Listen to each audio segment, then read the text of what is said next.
So I get an F for consistency, but an A for 2 episodes in a row, baby. Okay, so after not having an episode for 2 weeks because of some of the other projects that I've been focusing my time on, now this is the second episode in 2 days. And it sounds terrible because I had to record this one over the phone, but I couldn't not let it happen. Haydn Shaw is actually the most popular guest on the show so far. He and I have a podcast called The Consultant and the Millennial that we've been trying to get out for 2 months, and we've been battling with iTunes issues, actually. So hopefully by the time you hear this, that'll be back in the iTunes store. I've had to completely delete it and start it over again. And if you're wondering where the heck else I've been, you can check out Shine.fm, the radio network I was with for 10 years. I have a new show called Stronger Together, which is about growing in parenting, marriage, relationships, and community. And you can check that out. That's a half-hour talk show.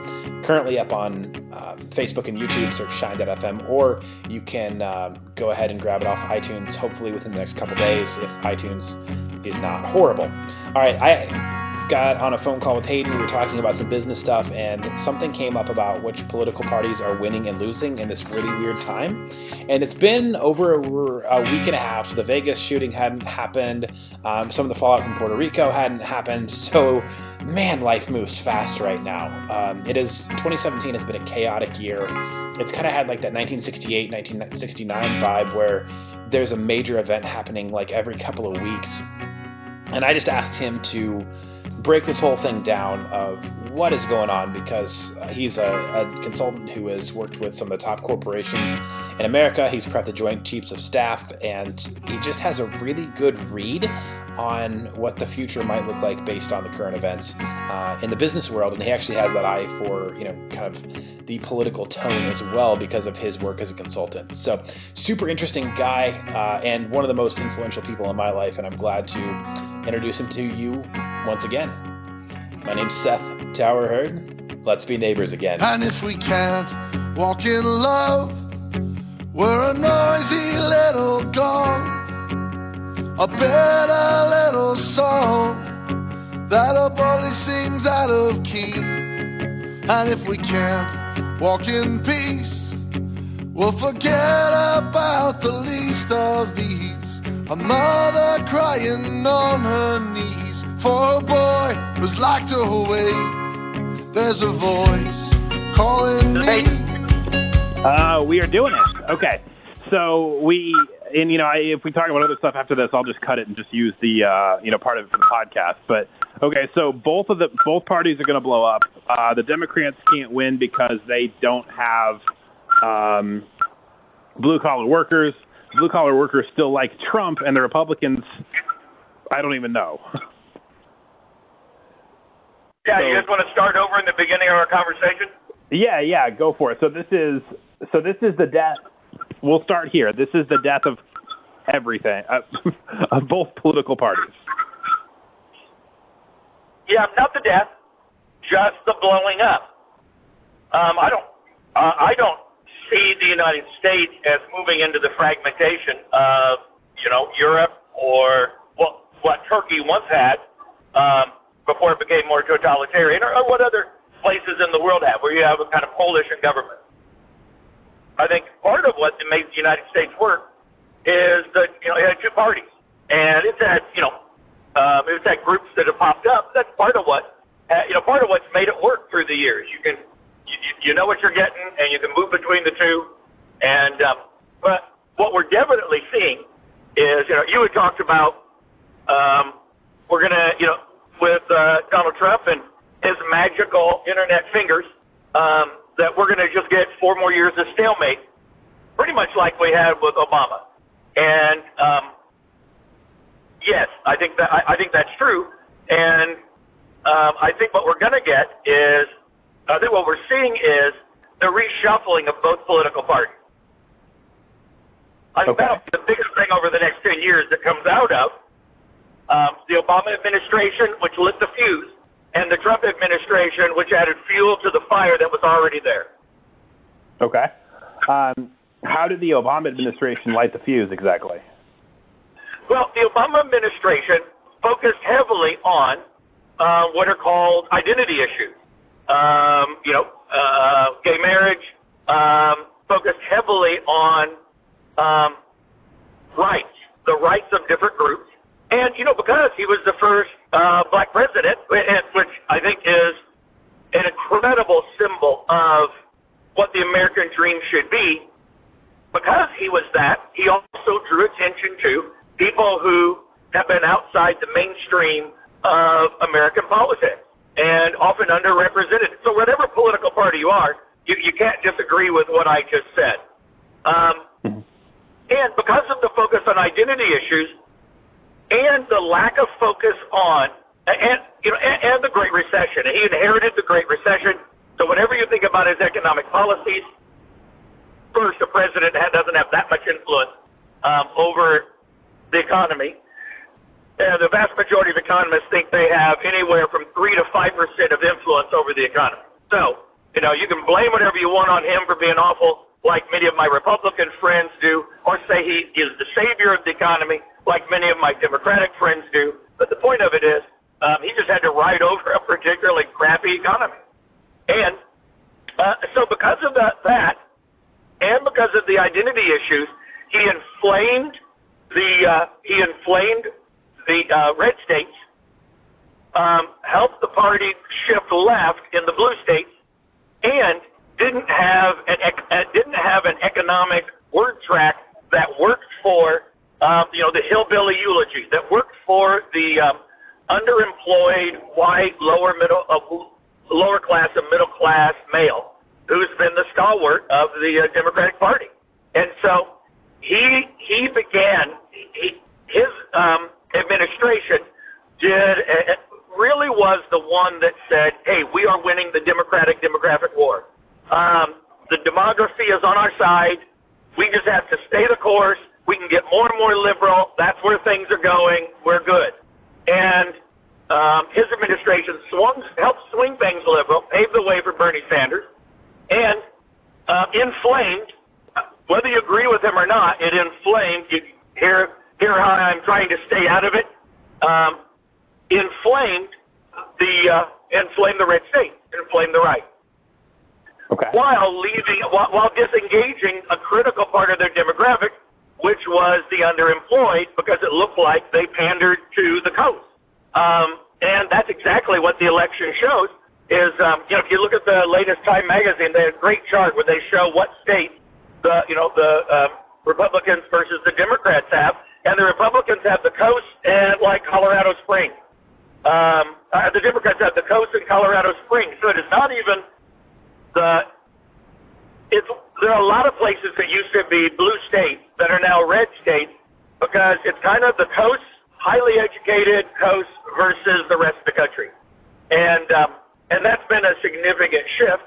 Now, the Trump campaign inflamed all of that because Obama also campaigned in a way that made Donald Trump. And I know a lot of Democrats will say that's completely wrong, but, I'm not hating him. He's from Illinois. I'm from Illinois. I give our favorite son a shot here. But the way that he campaigned and won both elections was different, and I could go in detail on that, and that set up Donald Trump. Okay, how did he win differently then? What was? Obviously he did a lot of stuff. He was the first one to really go with the social media world and go that way. But why did he look so much different? So take him and McCain. McCain comes off a plane, and McCain is with, McCain says, I don't even do my email. I've always had people to do my email. McCain's married to a Heinz ketchup heiress, and so, he's never had that life. He's a war hero. He's an amazing man. As the man, nobody can really, how do you not admire John McCain? You beat Donald Trump. He doesn't admire John McCain. I'm just saying, somebody doesn't. That's right. But the vast majority of people do. But the fact that he didn't do his own email meant that nobody, it was as bad a mistake in this era as when in a debate somebody in the audience asked the question of George Bush Sr., how much a gallon of milk cost, and he had no idea because he had never purchased a gallon of milk in 50 years. So it made him look completely out of touch with the average person. And there's McCain saying, I don't do my own email, and Obama's on his BlackBerry. And Obama hires away one of the three founders of Facebook and runs a grassroots campaign that raises money and gets engagement and feels real to the millennials. And so suddenly in the next election cycle for the presidency, the Republicans and the Tea Party are using the same tools. And that then leads, and I'm not saying Obama shouldn't have used those tools, but Obama definitely played the class card. Most presidents have avoided class and race. Obama avoided the race card because being black, African American, whatever you're more comfortable with, that was, that came along with it. But the class card is what candidates had studiously avoided. Clinton played it a little bit, but Obama played it hard. That was what he could win on, and that's what people reacted to is the rich against the poor. And that led to Donald Trump playing it back at them. Now, the beautiful thing about Donald Trump, whether you like him or not, whether you agree with him or not, and the vast majority of Republicans don't agree with him. He was the least popular presidential candidate in history who was running against the second least popular presidential candidate in history. So, the least popular candidates ever, and he's, very few presidents have ever had this low of approval rating in the history of the presidency. So, most Republicans are arm's distance with Trump, even if, and his use of social media and his use of class, his use of any differences he can get a toehold in. Obama went over that line that most candidates didn't do, and Trump just obliterated the line, and as a result, obliterated all lines. I wonder if there is anything he wouldn't do or say if somebody smacks him, or if he feels like it would help him. Okay. What taboo topics? What taboo topics has he not talked about? Certainly in not. His election. Yeah, I mean, he certainly talked about the size of his anatomy. I can't imagine one thing. I can't imagine where he wouldn't go. I mean, he has not described his symptoms while having the flu. Maybe there's one thing he hasn't talked about yet, but maybe it's because he hasn't had a chance to talk about it. So where does this, what are your projections as far as where this leaves us as a country? Because, actual policies do matter. Everybody talks about, he does on Twitter, or how Saturday Night Live responds, but things that are actual policies, like whether or not there's going to be a tax cut. Let's just stick with domestic issues here for a second. I think there will not be a wall built. I don't think there will be any changes whatsoever to Obamacare, and I don't think there will be a tax cut. So I don't know if I see hardly any changes from the Obama-era administration, with the exception of how many undocumented immigrants were deporting, because he seems to be all about that. And if somebody else dies and gets on the Supreme Court, that's all I anticipate changing over the next 3.5 years. Because if you look at Obama got basically one thing done. He got, by legislation, he got Obamacare put through. He got one thing done in 8 years. But how did he do it? He had a Congress that was completely behind him on it, and Trump has never had the Republican Party. So, as you know, I'm not telling you anything that anybody who pays attention to the news doesn't know. You make the changes to the Health Care Act, and once again, my goal is that no one can tell what my view is on that. That's not what I do. I don't enter politics. I describe what the data and the statistics say. And whatever your view is on the Health Care Act, you can't get reelected in Maine with that Health Care Act.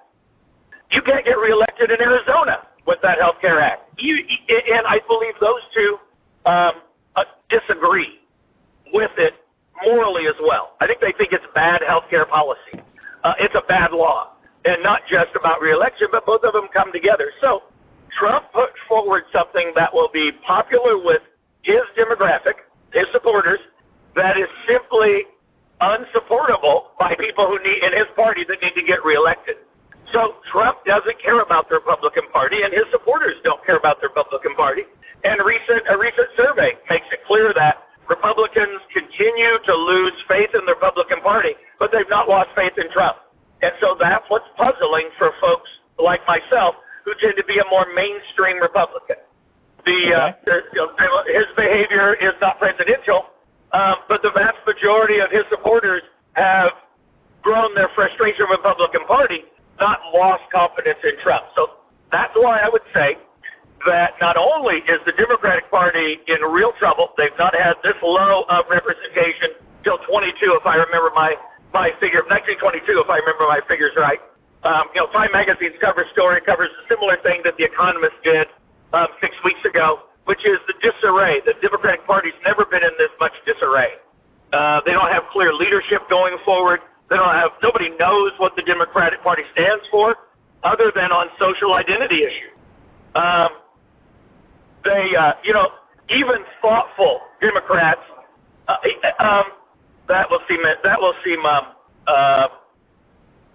pandering or condescending to a lot of people. So let me take that back. Let me retract that.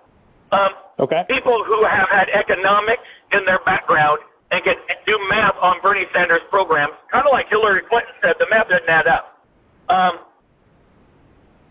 The liberals in the Democratic Party are clearly demanding things and are clearly shotgunning their own, who do not go very far to the left, and very far to the left, regardless of who has to pay, because it's almost a vendetta against in classism.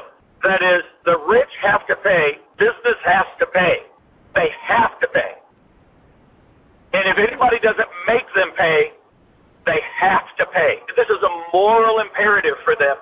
And rich people have to pay. Did I mention that, Seth? They have to pay? Okay. So they have to get their pound. They have to get their pound of flesh. So when you say the math doesn't add up, yes, if we take it from the rich, then the rich are going to move. I live in Illinois. You don't. You live in Wisconsin. Wisconsin puts up billboards that say, "Move your business to Wisconsin, Illinois, because your tax code sucks now." And so everybody with money that I know talks about not if they're going to leave Illinois, but when they're going to leave Illinois. Now, I'm in the suburbs. I'm not in the city. I'm not in the bluer parts of Chicagoland area. But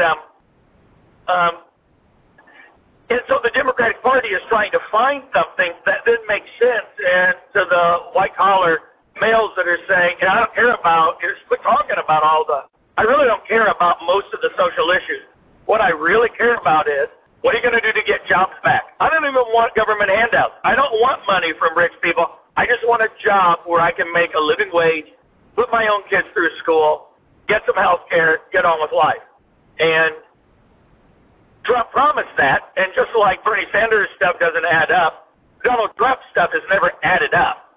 His current tax proposal will significantly benefit the 1% and only marginally, and in spotty ways, benefit the middle class and benefit Joe the plumber least of all. And so it's not a good policy for what the Democratic group, both parties have to reach and actually deliver on over the next 10 years. And because neither party has a policy that's close to delivering on that, and in another conversation we can talk about why I don't think there's an economic policy that's going to deliver on that anytime soon. So I think both parties are damned if you do, damned if you don't. We can't bring back manufacturing to the United States like both candidates have promised. We can't bring back the American dream for people who work with their hands and don't have the set of skills that, there's a $70,000 job for people who can read blueprints and weld, or who can do calculus and program machines in a factory. There's just not a lot of high-paying jobs for people who don't have a lot, who can be trained in their job in a week, which is kind of the definition of less skilled labor. There's just not high-paying jobs for those folks anymore. And so neither party has a solution to that, which is why I think what we're seeing is the implosion of both parties. I don't think we're seeing the destruction of both of them. I think we're seeing the dismantling of both of them and the remantling of what their parties are going to look like. So I'll breathe now, and I'm done. I will breathe now, so I'm okay. No, and you a lot of your consulting work with, some of the best minds in the country, and, you've prepped the Joint Chiefs of Staff. You talk a lot about generations, and I've done a lot with generations. The whole thing with the Democratic Party was supposed to be that, there would be this coalition of women, minorities, millennials, right. that would make the Democratic Party the Democratic destiny. The Democratic destiny would make them bulletproof. And, as a millennial, as a millennial who leans conservative, who hates Trump, because I actually believe that conservative means conservative and doesn't just mean I want, somebody that has the same letter next to their name that I put next to mine in power. I would say that, that the thing that makes Trump a liberal more than anything else is his use of eminent domain.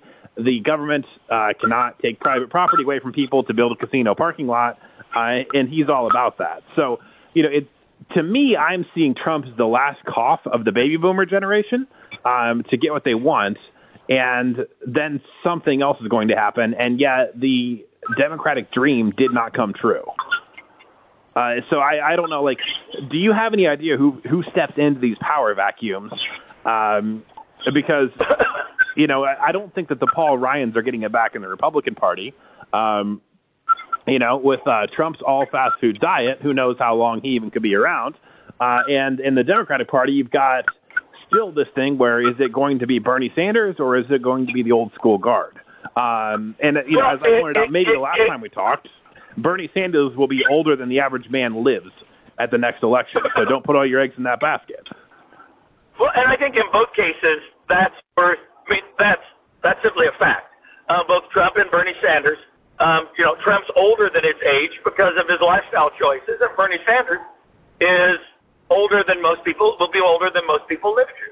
Than life expectancy. Those are facts. The question is, Bernie Sanders has a particular set of views that a number of people have, so there'll be people who will replace him. And, Elizabeth Warren is often the most heralded person in the let's make capitalism fair. Let's make it pay. Let's recreate the American dream. My family had the American dream. Let's recreate the American dream and make it fair to everyone. How are you going to pay for it? Well, we're going to take the money from the people who currently have it, and we're going to make it fair. And so she would be, she's right now the most touted heir apparent. And on the Republican side, that's where there's, and there's, people are writing about, magazines are writing about, pundits are talking about who will fill those vacuums in the Democratic Party. There's less conversation about the Republican side because the polls just keep going down on how Republicans view, going under a tunnel, Republicans view everyone on the right. How Republicans view the Republican Party as opposed to Donald Trump and the stick it to the government.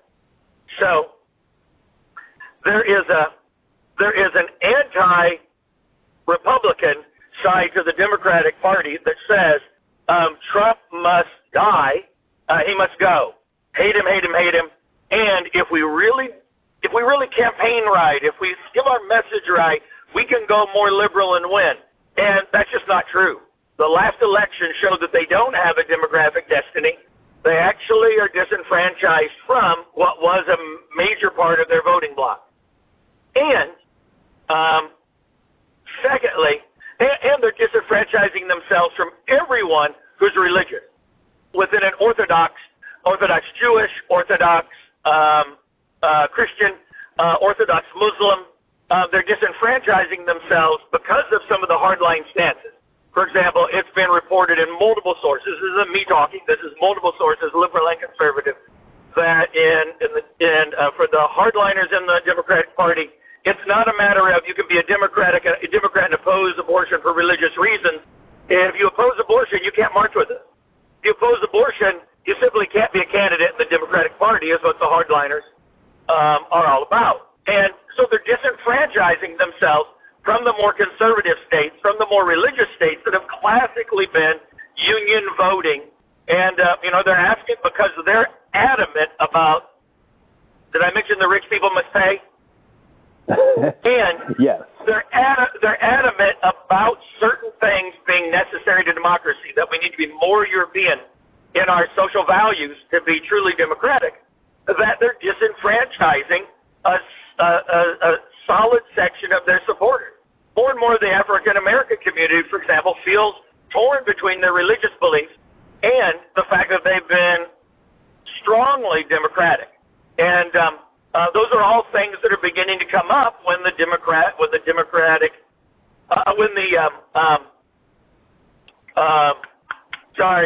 brain damage, it's a Sunday. What do they call it when you are demographic? When the demographic destiny comes into question in this election cycle, where they didn't just lose, they were trounced. Now, I know Hillary will tell you in her book that she actually won more than anybody else has won, but it was a trouncing for the Democratic Party at every level. State level, governor level, state representatives level, and the flip-flopping of some of the classic voting states. It's, and I'm not saying they can't find a candidate who get it back, but it's not going to be a far-left candidate that gets it back. And so that's where the naivete on the Democratic Party is. We'll get some candidates. We just rally right, get social media going right, we'll do this. Well, the Democratic Party is rent. And the election proved that the Republican Party is rent in half as well. And the Tea Party already showed the tears. Donald Trump demonstrated that people just wanted somebody who was against what was going on and who was not Republican. And so we've got, I think you've watched both parties tear. And those tears will take a while to figure out. And there'll have to be some compromises that people are unwilling to make. And everybody's like, the red states and the blue states. I'm more concerned about the red states and the blue states within their own party. Because if a party can't come up with a platform, they can't even meet in back rooms and work something out, then you've got some significant ideology to deal with that will have to be sorted out. And that probably will take, it might still be a decade before it gets sorted out in anything close to a two-party system, if the two-party system survives. If the two-party system doesn't survive, then everybody's like, oh, that would be so great, except for the fact that we could have 22% of the voting population pick a president when there's, 5 candidates. That's exactly right. Now, I'm going into a parking garage at O'Hare, so it may get fuzzy. We may need to stop. But that's right. And I think one of the things, people say that, the United States can't make a decision. Well, and look at Germany. They're a multi-party system. They haven't been with Angela, not multi-party system, for the last 4 election cycles. And more than that, and people could argue about that term. I get that. But seriously, she's not had a serious contention, and she's pretty well, and she can, again, do pretty much what she wants. And she's doing so well because, for a bunch of reasons. One is she flip-flops perfectly with the zeitgeist that's going on. And she's also, Germany was in such bad shape that they made such radical decisions. They came together to make the decisions that, really made their economy work that we don't have a party that can do. There's something about, there's part of the German culture that makes sacrifice and let's stop blaming. Now, part of it, we could go into that in detail. Part of it's the social contract they have that's agreed upon by all generations. Part of it says, let's sacrifice now and make the changes we have to make that most of European countries aren't willing to do, and that we're not willing to do. We don't have anywhere close to a voting bloc that's in unison on some core values enough to even agree on what's good economics or what's fair, let alone be able to make a decision that moves the economy forward. And Germany could do it. So, the point of it is, you talk about gridlock. We will have more gridlock with multiple parties than we do now, and we've got some of the worst gridlock we've seen in decades because we don't have a social consensus on what the next move is or even what's fair. One of these days we can talk about what I think is a huge study in understanding what's going on in the country, and just we have radically different views of fairness. And people divide right down party lines on what they see as fair. Okay. You're walking in. So your prediction right now, it doesn't seem like anybody wants Trump, but it doesn't seem like the Democratic Party has an answer. Obviously, we're three and a quarter years out. Do you have any big predictions as this blows up and comes back together as something else? Like, does Trump maybe get another shot at it if he doesn't Kentucky Fried Chicken himself to death? Or, I am stunned. I am stunned that he can say the things and do the things online that are so sidetracking of stuff. Why would you take on the NFL? Why would you do that instead of dealing with some of the things at hand? And it doesn't bother a lot of folks who love it that he says whatever he thinks. And, I think it's going to take us a little while as a country to realize that saying what you think isn't that great of a thing, and that we need political leaders to lie. We need political leaders to not tell us everything they think so that we can get along and move forward, and that radical honesty leads to radical partisanship and the inability to make any decision. And I think what we've learned the last 10 years is that backroom deals actually allow you to move forward and get things done. And that the party leaders who would do backroom deals have almost all been voted out and gerrymandered out. And we haven't even talked about the impact that gerrymandering will make over the next 10 years. That's a significant reason why I see the parties blowing up, is the gerrymandering that was done for the last 10 years. And what that means. But anyway, I'm surprised so far. I have no prediction. I would predict that people would say, less radical honesty, more, don't say everything you think, have a little internal filter, and you're not actually helping anything by making statements that aren't consistent and that nobody can follow what you're doing. On the other hand, what I think is he's not made enough progress for the markets to begin to factor in that he's not going to make any progress in getting them what they wanted. The markets are still high because the markets are still hopeful. But I think as time goes on, the next year and a half, it'll be obvious. It'll be more and more obvious that while he is definitely a capitalistic-oriented president, that he's not getting anything done. And therefore, he's not actually helpful. So a lot of optimism about Trump is factored into the market. And, the markets are not getting the profitability return. Unemployment's good, but the markets are not getting the profitability that would justify their high numbers. Part of what's factored into there is the great confidence they have that you're going to get favorable things delivered. And unless we see that change, and I don't see that changing unless he makes some adjustments to how he governs. I think we're pretty good and stuck. I wouldn't be surprised if Democrats win back some seats in the midterm. That's what'll be the game changer. Is you can't get stuff through if you don't have a majority in it. And what president hasn't lost seats and split things and lost their majority at the midterms in the last 20 years? And so, I think that's fully predictable, Seth. And so I'm surprised. I think that will create some discipline, or force some discipline on his part, or he really will fart away. I just said the wrong word, but he really will fart away the 2 years after that if he can't negotiate, if they gain some seats and he loses. He doesn't have a clear majority anyway because there's not a unified Republican Party. But it will be a goat rodeo if the Democrats take back the House and the Senate. Yeah. Well, and that's the thing. If he couldn't get it done, I believe Obama had Obamacare through by now in his presidency, right? I don't remember, but it was. I think it was a year and a half in by the time it got all the way through the Supreme Court. Okay, there we go. But a tax cut with a Republican House and a Republican Senate should be the easiest thing in the whole world, and he can't even get to vote.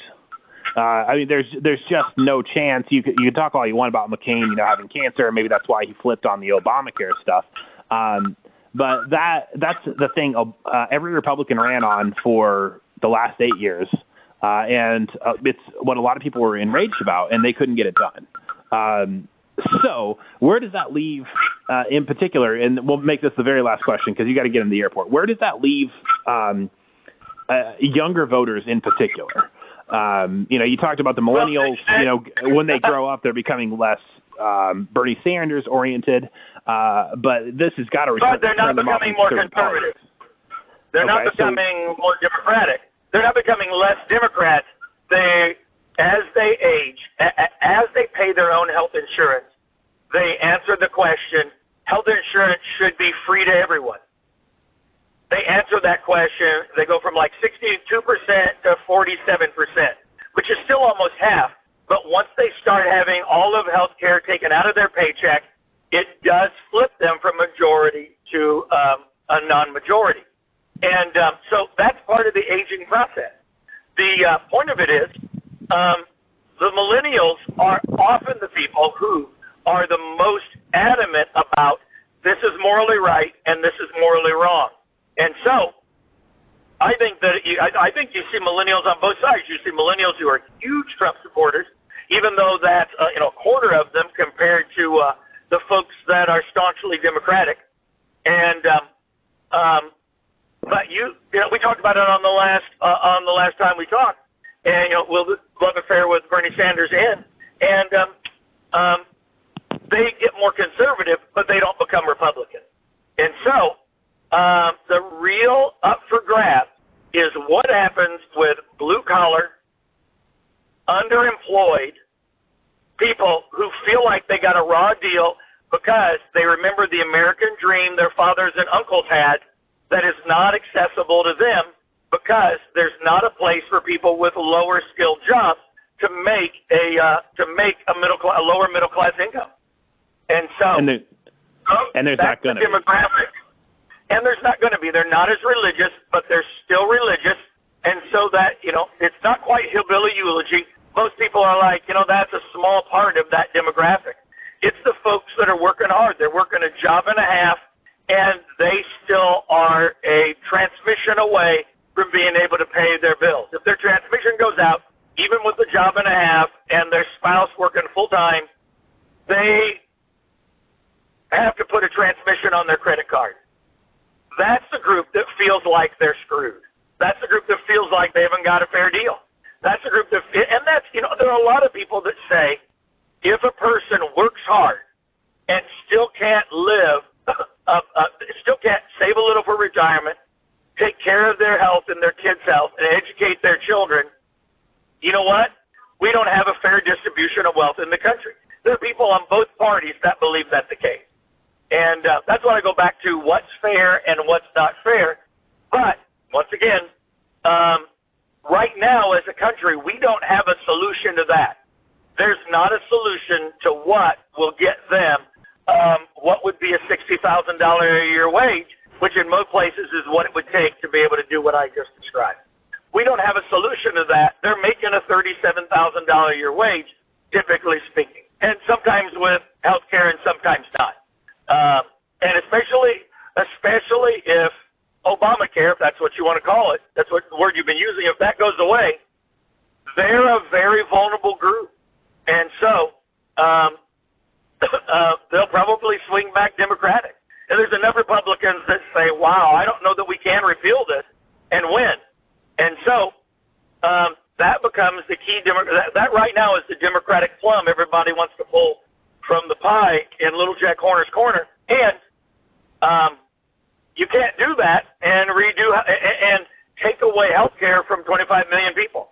You can't hold on to that demographic group because they can't afford health care without some subsidies from the exchanges. Okay. So whoever wins those people probably wins, but it's something that you and I, as we're doing in the next few elections. I don't know that that's the case long term, but in the next few elections. Yeah. In the next few elections. Well, I was going to say one of the things that I don't think I meant to ask you on our business podcast that I haven't yet is why it's so hard for people in the business world in companies to make decisions that are in their own best interest. It just seems like companies and managers just do dumb things a lot. that, if they would just back off and, I'm trying to think of a specific example, but, companies just steer the ship right into the reef a lot. A lot of times it's not competition that kills them, it's stupidity. And the same thing here. Actually, the way you lay it out, I'm sure you're not the only one saying this, and yet neither party can execute to that place of we're going to grab those blue-collar workers, get them on our side, and win forever. Or for the next 8 years, 10 years. Yeah, nothing allows you to win forever, but for the next 8 years. And what do you do for the disenfranchised? And the parties will end up cutting deals because social issues is a major focus, economics is a major focus, and the two are now running against each other. And that's what's most surprising is social issues and economics ran along party lines, and now the two parties collide in the way they look at it. And so Republicans are winning on economy, and people are like, yeah, I don't care as much about social issues, even though I probably agree more with the Democrats. And the Democrats don't have an economic policy that is coherent, and even it comes close to adding up in the math, and so it's not going to work long term. Millennials are eventually going to say, I guess everybody shouldn't get free college, or I guess everybody shouldn't get free because unless you go down to people making $50,000 a year, you can't offer free college to everyone without them paying considerably more in taxes to pay for their kids' free college.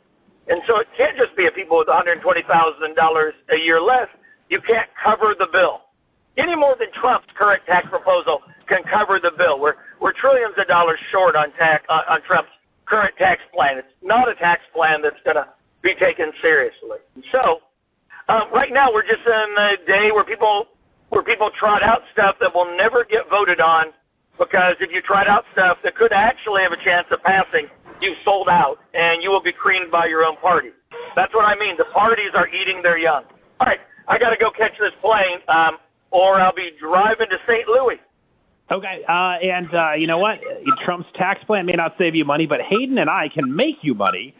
We can do what Trump can't, which is make you richer. The consultant and the millennial. And apparently that's where it. And apparently that's where it cut off. And apparently that's where it cuts off. Hey, sorry, I will not be that guy who keeps falling off on Neighbors again. It's a really important part of my life, and I really appreciate you coming back here and checking it out. We've got some fantastic guests coming up in the future. As a reminder, the Jim Fannin Show is about personal and business success. I co-host that. You can search that on iTunes. Shine.fm, Stronger Together, as I mentioned at the top of the show, and the one that I think can really help you in your career and your management and with your professional goals. The Consultant and the Millennial, really proud of that one and really excited for you to hear where that one goes in the future. You can grab any of those shows on social media and on iTunes.